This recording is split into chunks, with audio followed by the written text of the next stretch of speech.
Welcome to the Diary of Director of Sport. In this episode, I'll speak to Tim Watts, Director of Sport at Cheltenham College.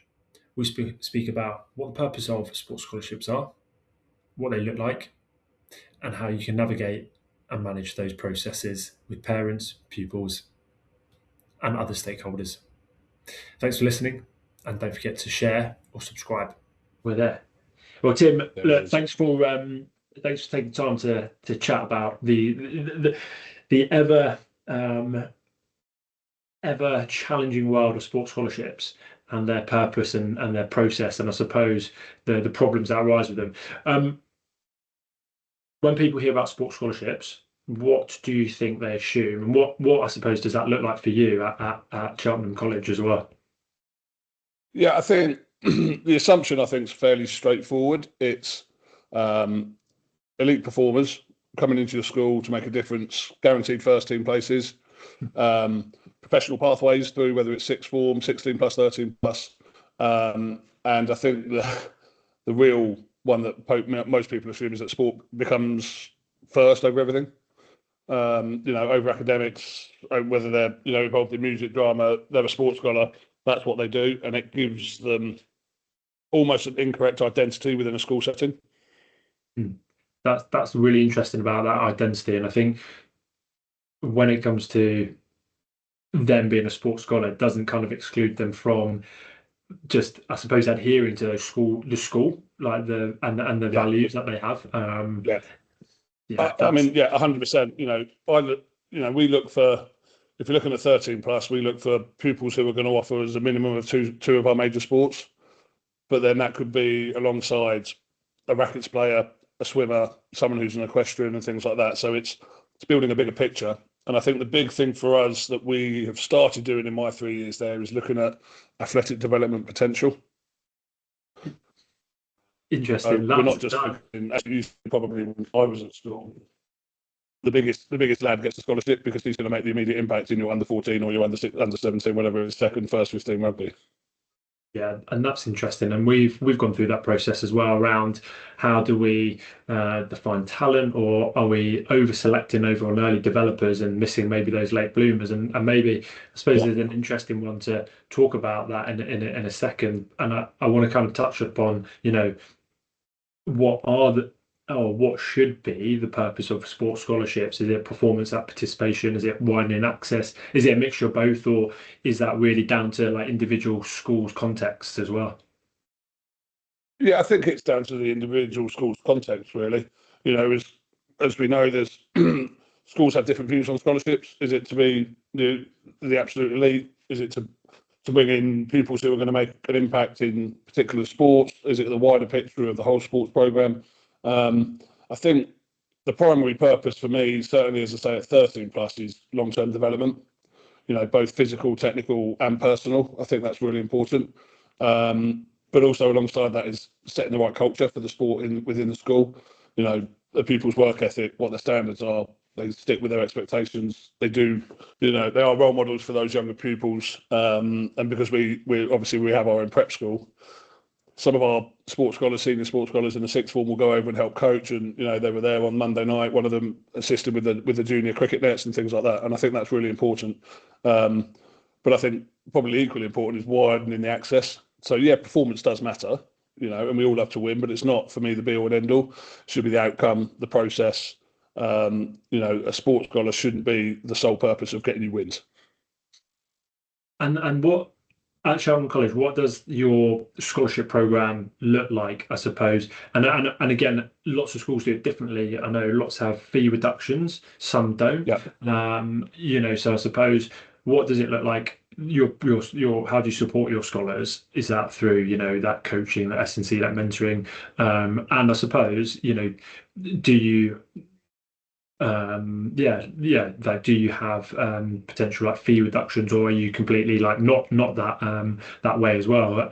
I'd just be curious, because I know there's definitely lots of schools where they don't have that capacity potentially. Yeah, I mean there's a massive difference between schools in there. I mean, as you say, some don't, some will go full 100%. We go 10%, so and that's almost non-negotiable. So, but then obviously alongside that, obviously bursary applications and things like that. But we're very much, we're 10%. That's what we do.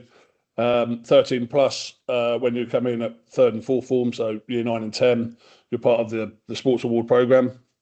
So you have an extra designated session a week, and it kind of alternates. So one week is an athletic development session. So, learning how to become fit, strong, move well, reaction time, and that's all run through our head of athletic development. And then the other week they have an education session. So it's Okay, nice. sat down, sort of teamwork, and we cover everything from injuries, rehab, sleep management, time management, pathway stuff, how to look after your body, and all that sort of stuff as well. So yeah, so 1 week's the FS development, 1 week's education, and that's a 2-year program for third and fourth form. And that's a pretty much every other week, was it, or every week they've got something? That's every week. So Okay, it's kind of, yeah. So, and that's, as I said, third and fourth form. So this week they'll have athletic development session. Next week will be their education session. Well, that's pretty good. And just out of interest, how many boys or girls will be on your program as well? So I think if we look at it, sports award holders. So we have 2 levels of sports awards. Yeah. So, or scholarships. So we have full scholars and we have exhibitions. So on the whole program, there's probably currently throughout, so from third form through to upper sixth, 70 or so. Wow. Which is a lot. Yeah. Probably too many. But yeah, so once you go into the fifth form, we kind of take away a little bit of that focus on those weekly sessions, just because they get so busy, academics and everything else that's going on. They still have full access to strength and conditioning. They have all their own programs designed for them. We look to encourage specialisation from 16 plus. Okay. So we still want boys and girls in the fifth form, year 11, to be playing, term sport of the term and things like that. Some will maybe look to specialise slightly earlier in the year 11. That's done on an individual basis. Excuse me, but yeah, so we look for specialism at 16 plus. But what we still run probably twice every half term is a workshop where we get an external speaker. Someone within my sports department will offer something that, we've got people who are qualified in sports psychology. We've got people who have played international sport, have gone that way. So they'll come in and offer talks and things like that. So it's still giving them education behind being an elite performer within a school setting, and just giving them that education and a bit more guiding and mentorship. Well, I'm glad to see that I'm on the right tracks with doing some of that stuff. I suppose this is always an interesting one because there are so many stakeholders involved, and I suppose it's really about how do you and your department manage the parental expectation or the parental piece around the ambition that parents have for their children, maybe that at times entitlement, and maybe that kind of return, and departmentally, or school-wide, like return on investment. I think people, and I would certainly like to hear how that's managed, because obviously I think that's always subjective at times as well, where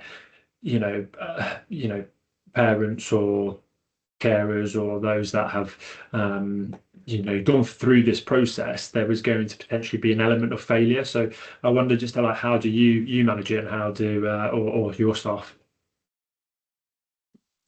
It's always a tricky one, isn't it?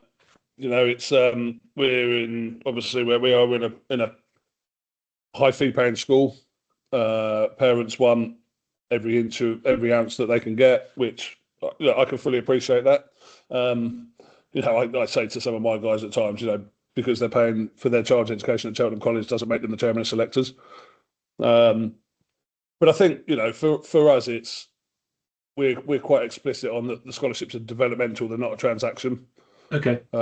So we try and reiterate that selection in teams is earned, not owed. You have to prove to us that if you've started in the B team, go and prove us wrong. Go and point at that head of hockey and say, "I told you, sir. I told you. I proved you wrong." And I think especially in the communication, because parents can get quite up about it at times. I've had, as you well know, we have meetings all the time with parents about this, that, and everything else. But But for me, and I'd say to some of my younger staff who I sit down with and have discussions, is, keep calm. That communication channel, you just need to keep calm, be consistent in what you're saying, follow, our guidelines that's in the literature of what our sports scholars should be doing, and don't be afraid to say, look, this is the reason why. I think I've had in my nearly 20 years now teaching, a parent hasn't left the office still ranting and raging and everything else. I think it's that, for me, it's a calm approach. Be honest with them, treat them as a normal individual, not someone that's paying your wages and everything else. And I think the really important thing is for them to know that we have their son, daughter's best interests at heart and trust our experience. And I think that's really important. Yeah, it's always it always can be a bit emotional as well, can't it? In terms Yeah, of that process, because I think yeah, you know I look at my own children and probably similar to you, they can't do anything wrong, or yeah, they are the best thing yeah, sliced bread, and I think that's always challenging sometimes yeah, when you go through these processes, trying to get as a parent, trying to put them through a process where they might fail and it yeah. doesn't But that's not a bad go their thing. way, and that is life, and people Yeah, will move on. I like that point about just trying to just be clear around your literature, and that's interesting, I suppose. Do you have that kind of literature on your website for parents to see, and prospective like pupils as well? Because I think that's one area I know that I've been reflecting on, going through the sports scholarship process, where yeah, actually how can we be a bit more explicit around those expectations and yeah. and those sort of things. So you Yeah, have we that you know kind we of. do we've spent a bit of time the last couple of years maybe really nailing down the literature that we send to parents about what is a sports scholarship, what we're looking for, what they're going to get out of it, and all those things as well. I think it's really important to have that sense of clarity in your own mind that if you are then faced with a parent questioning it, you know the process. As I said, trust the experience within the department. I'm really lucky that I've got a department who are massively experienced in coaching in all levels of sport. But it's a trust process. I trust Cheltenham College Prep School to teach my son maths, English, science, and things like that. And in those parents' meetings where they say, "Well, it's just like doing this," well, then that's a conversation for me to have. And I think it's the same where parents understand, or if you stay calm and you reiterate the process, and again, it's about the process. They're not necessarily going to come straight. Some will. They're not necessarily going to come straight into A team and be the best player, especially if you've come from a smaller prep school. It's just having that understanding of we'll get them there. We will find their potential.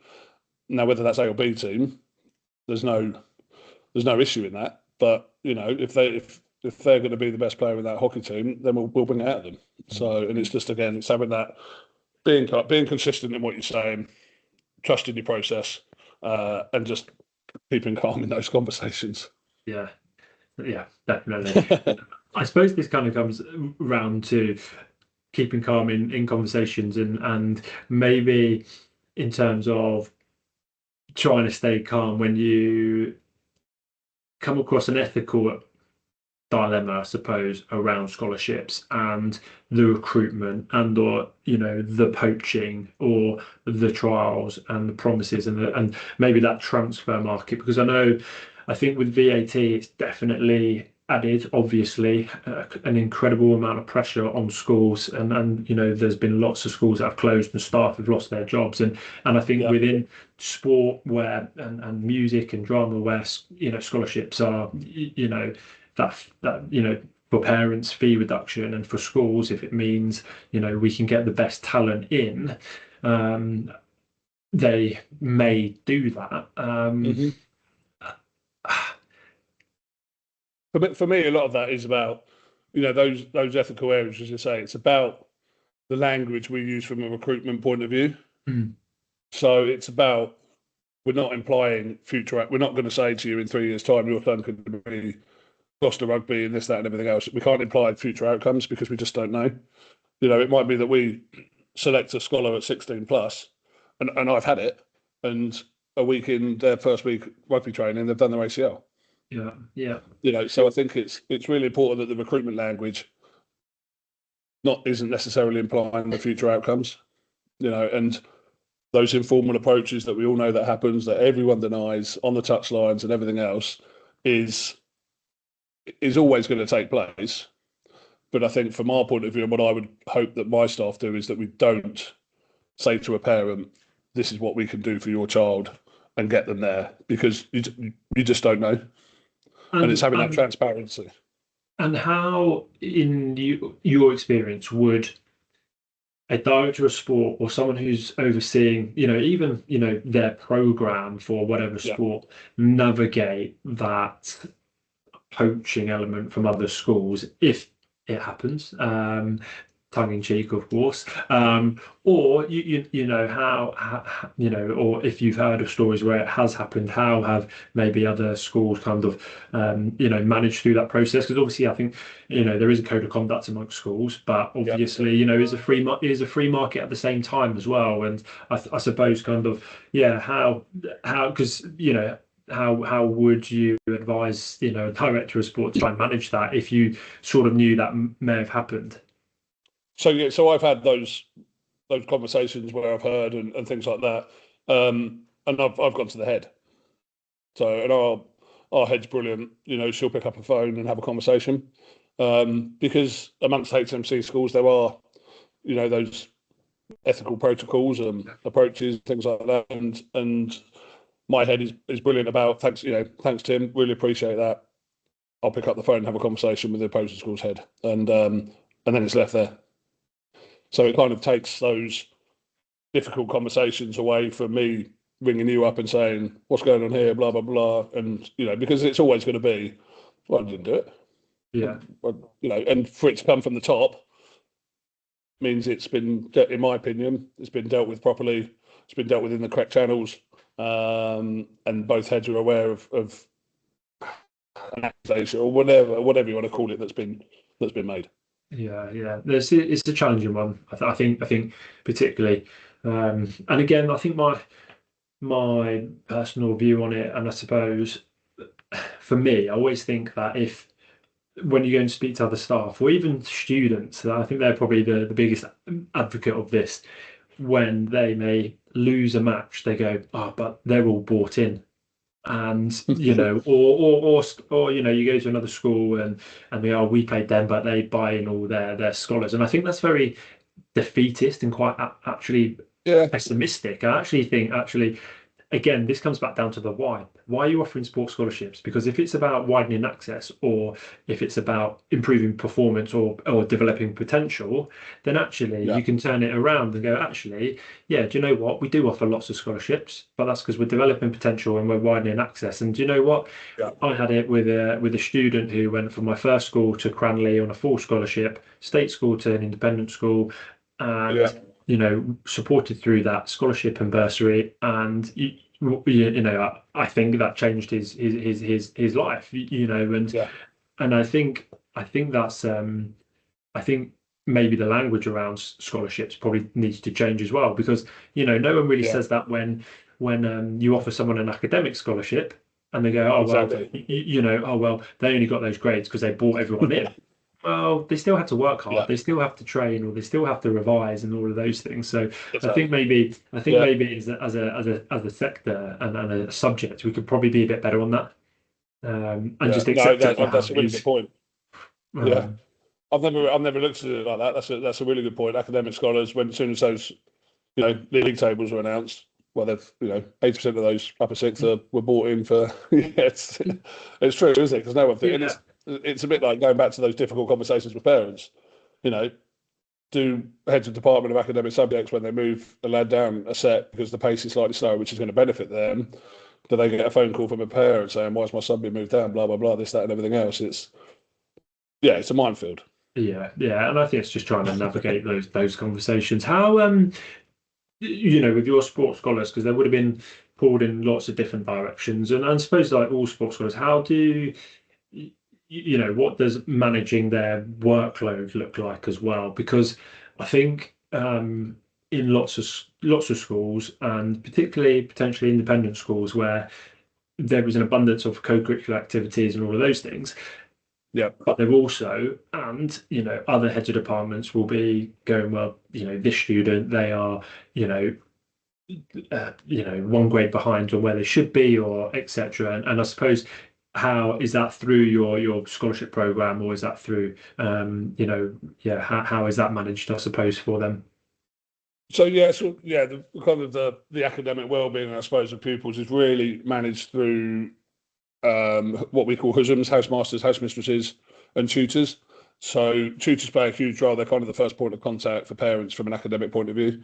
Um, we obviously, like many schools, we have a co-curricular management group that meet every week, go through the calendar, pupils of concern, and things like that. From my point of view, the pupil's always in the middle, so they're not pulled from pillar to post. We'll have those conversations about where you're needed, but academics is primarily the focus. So, if a pupil is 3 grades off where they're meant to be and they need to attend an additional catch-up session and things like that, they'll be released, because their focus and the school's focus is on academics. Um, Rightly so to a point. But it's, pupils have got to they've got to get their grades. They have to leave Cheltenham with a decent set in them and everything else, and that's the parent expectation. Again, they're paying the fees, that's what they expect. Um, but it's balancing sport with academics, with music, with drama, with CCF, with so much going on now. Like when I was at school, it was sport, lessons, home. With so much more going on now, I think the co-curricular management team that we have is really vital to not pulling kids from pillar to post. And it's not about them being heroic in their sport or their music or their academics. It's about getting the best mix for them, because at the end of the day, we're a school. Mm. So they've got to do their academics. They want to play their sport. They want to have a social life. They want to be kids. And it's about managing that. And we make sure that we are the decision makers and say, right, you're not going to have that training session today. Actually, you're going to stay in house. You're going to crack on with your work, and you can come out at the end of it. And we're quite lucky. We have good chunks of time for sport, and we can manage that load. Okay, yeah, I think that's really important, where that adults in the room need to make those decisions. 100%. Yeah, and I think that comes down to processes and systems that are in place, and Yeah, ensuring that for example, sport, music, drama, if they're competing, that they've actually got protected times. And I don't know if you have that. we do. Yeah, and that's really positive, and I know that's something that a lot of schools will have, and those protected times, and I'm presuming the kind of like head of co-curricular will kind of manage that as well. Yeah, so That deputy kind head co-curricular, yeah. yeah. How do you know or evaluate whether your scholarship program's working? Because I think when it comes to that program and essentially evaluating its success, what does that look like for you? So I think it's kind of almost multi-layered. So you can look at it from a retention and wellbeing point of view. If those pupils are continuing with their sport all the way through and after they've left college, if our first team hockey players or rugby players or netballers carry on playing sport once they've left college, it's a massive tick in my opinion. The contribution that they have to the wider school culture, I think, is really important. As a scholar, you are seen as someone with real potential that can offer, and I think offer more than just a physical, strong performer on the sports field. And I think that's really important that they contribute to the wider school life, especially in the eyes of younger pupils. And that sets the tone throughout the whole of the school. If our top end scholars are performing, and one of them's on the stage playing a guitar and things like that, then the younger pupil's going to go, wow, it's amazing, I might start playing music and things like that. But I think really importantly, it's breadth of participation, and pupils who are on those sports scholarships having a positive destination pathway at the end. So do they, if we've done our job, they'll go on to a Ealing Calfinders in collab with Brunel and stuff like that, or Hartbury, which is down the road from us, and things like that. And I think that's kind of how you can evaluate it. And I think probably the biggest thing is the amount of participation. Yeah. Like the breadth of participation. We offer 19, 20 different sports. And it's busy, and it's and a big thing for us is pupils need to have fun. School sport is fun. I still look back at school sport of some of the most crazy fun days I've ever had, and I'm a massive advocate for if you're having fun, you're performing well, you're enjoying it, you're being out there, you're coming back week in, week out. You might lose, you might win, you might draw, but you walk off with a smile on your face and you go back to your boarding house with your mates and all that sort of stuff. And I think at the end of the day, I think a lot of schools like ours lose that. They become almost academy focused, Yeah. And I'm a massive advocate, and I bang the drum to my department and to SLT is we're a school. First and foremost, we're a school. We've got kids who are 13 to 18. As soon as they leave us, that's when they can go off, go their pathways, do this, do that, and everything else. But school years, as we both know, are some of the best years of your life. And I think that has to be really, really important about how you then evaluate your success. So going back to your program as well, and I think probably for other directors of sports, if they're thinking about running a sports scholarship program and all the things that come with it, and maybe they can't they maybe don't have that fee reduction offer. And if you and with Cheltenham, you do. What does your assessment process look like? It starts in November. Are you do you just run one kind of assessment window? Do you accept videos of performers? Is it CVs, references? Is it that athletic testing? Is it that physical testing? What does that, if I've applied, what does that look like for me? Hopefully I'll Yeah, get one.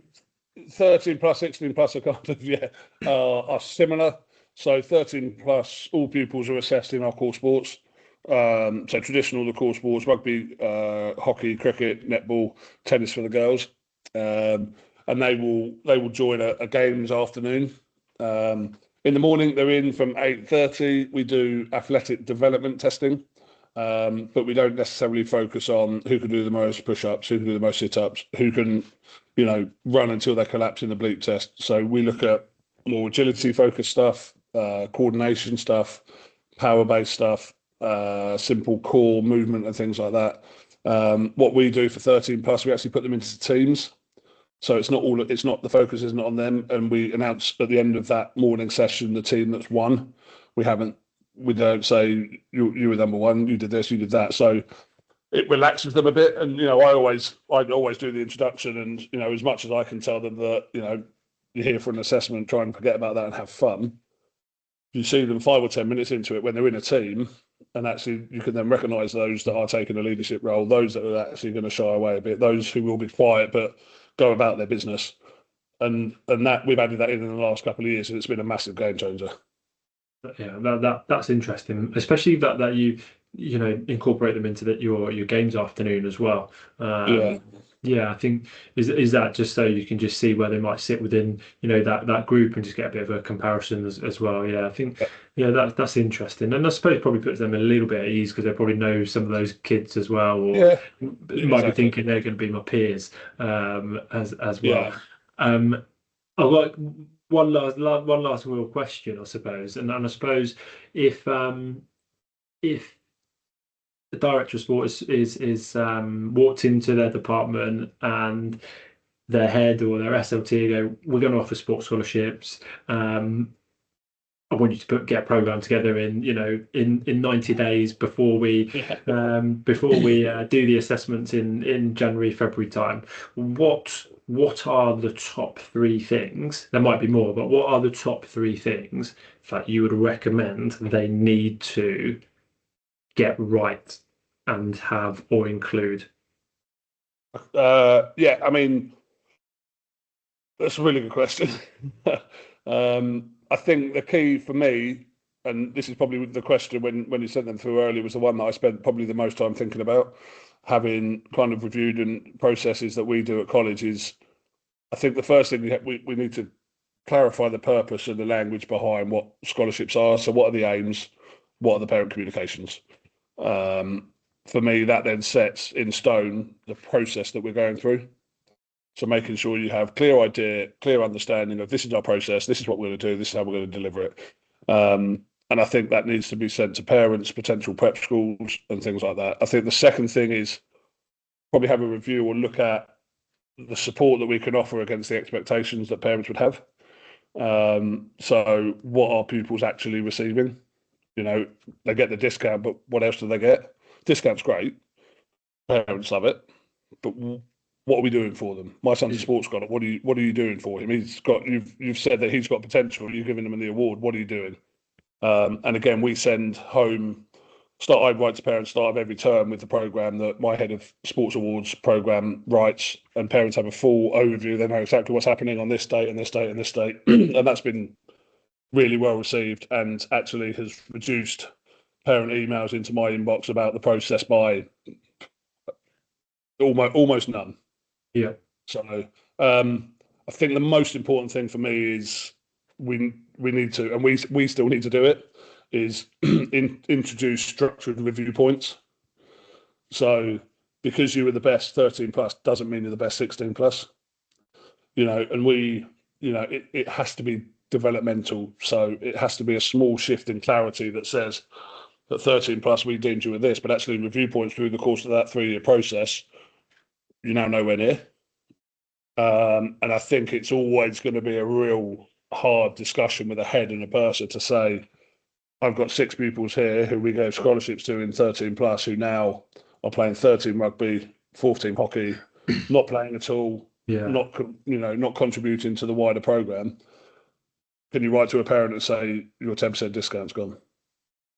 But if we have a process where it's structured review points end of every year, a bit like an academic report, parents know, right, this is what they're saying. You're in trouble of losing a scholarship. Why haven't you done this? Why have you not performed there? Why haven't you turned up to these compulsory sessions? And like I said earlier, it's about the whole development of that individual pupil. And if they're not there at 16 plus, I think we need to be fair to parents and say, you've got to reapply. Mm. So, and I think those 3 things I would probably put at the top. Yeah, the why and the purpose, definitely that process of how you're going about it, what those expectations are, Yeah. and and a review, I think are really important, because sometimes you do have students who get injured, and Yeah. or they've gone off to different pathways, Yeah. within clubs. I'm thinking of football predominantly. If Yeah. you've given a sports scholar to a footballer and they're at a club, and then all of a sudden they've been dropped from that club and that academy, and they're not in it, and doesn't mean they might not contribute, but it means actually let's review it and see what you can potentially do. And I think that bit's probably important. It's almost understanding and Yeah. looking at actually how we're supporting those students, and then how do we communicate that with parents. If you were to Because we now do termly reports for our scholars. So 3rd and 4th form will have one every term. Same with 5th form, but 6th form will have one in the term of their focus sport.